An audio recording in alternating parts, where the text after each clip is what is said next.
morning, everyone. We are trying to get the homestead together, but we always have to stop every 2 or 3 days and just clean everything, vacuum and clean everything, and then start from scratch again. It's just what we have to do. But today I'm going to make some oatmeal cookies. I'm going to take you along. I know oatmeal cookies are no big deal, but I think it's fun to watch someone else bake, which is why I did Pampered Chef for like 20 years. I would do demonstrations for people and show them that you can make quick meals for your family in less than 30 minutes. And then I used to do consolidation cooking too, so people could save money and time that way too. But I'm gonna make some oatmeal cookies. I'm gonna try to use the applesauce that we made the other day. Pastry flour.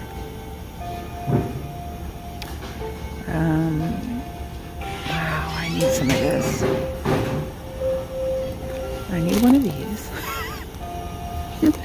Oh no, I need one of these.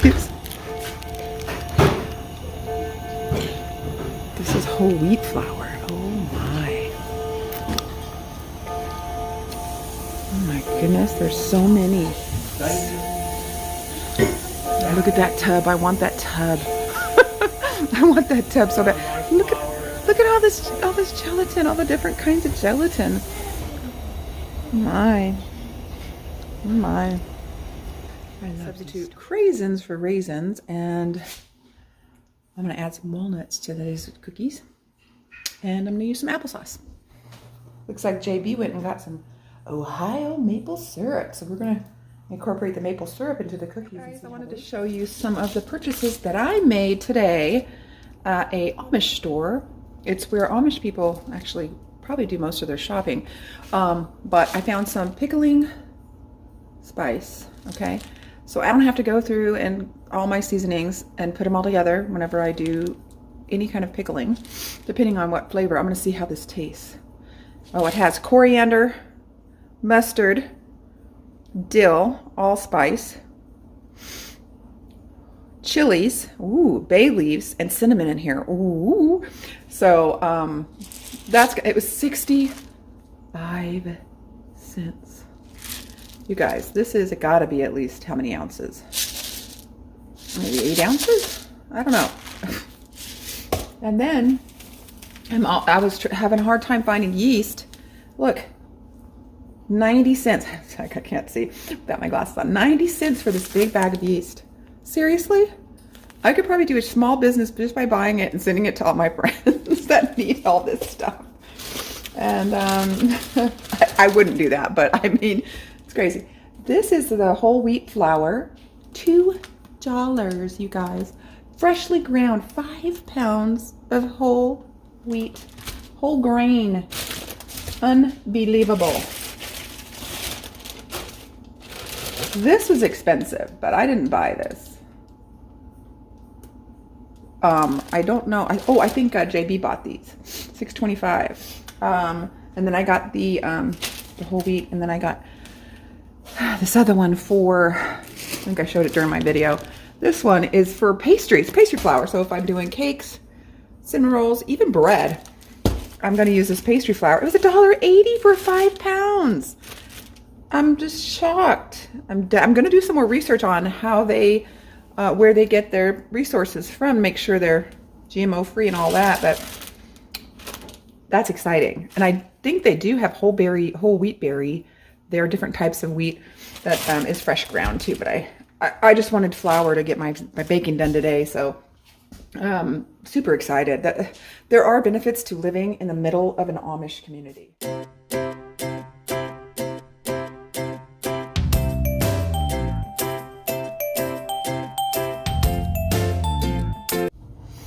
wish you could smell these, but you cannot. This is a brownie pan, and this I did pick up the last time I went to the storage unit. Ooh, gluten-free ones don't stick together well, so you gotta let them kind of harden up.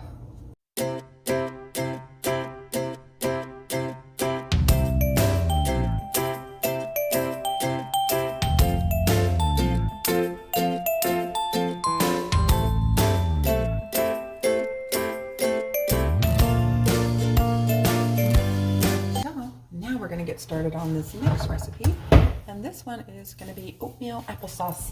Let me get that sauce out. I like to have everything all ready to go, y'all. All right, so we're going to mix the dry ingredients first. So I'm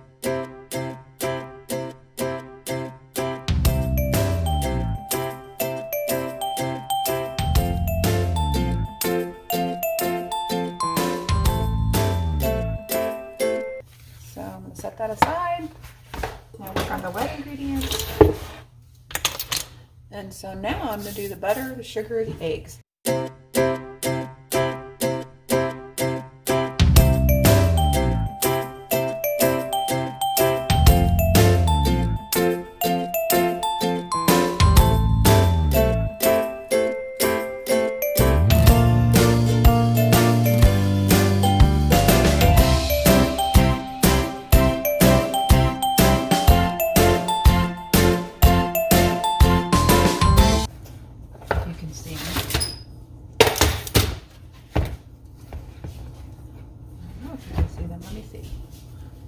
Yeah, 3. These might just be too big. We'll see how they bloom out. They get very big. Let's see. I can put them a little bit. And I'll probably put some walnuts on top. There we go.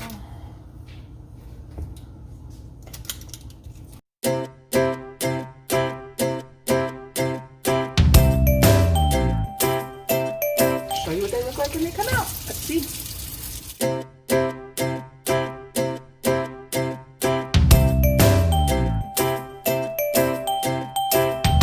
My relaxation tonight, I'm gonna pluck these up and put them in their own little cells, and we'll have oh, that's a lot of bok choy. Wow, I did not put that many seeds down. Well, looks like we have kale over there too coming up, but they usually always do. And I got marigolds, which I'm super excited about because I'm just gonna put them in pots and put them around the house. And then hopefully put them outside because I want some nice big ones outside to start my garden off first thing in spring. There's a butterfly bush. I have coleuses. I put coleuses everywhere. They bloom a lot. They really do. And that's awesome for your pollinators. And it's a beautiful thing to put in the garden. They like a little bit more shade. So I have some beautiful places I'm going to put them.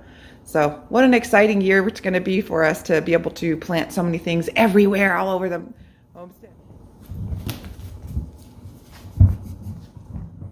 Everything ready for me to pluck some of these up and put them in their individual cells so we can have bok choy. And bok choy is all I'm going to do today.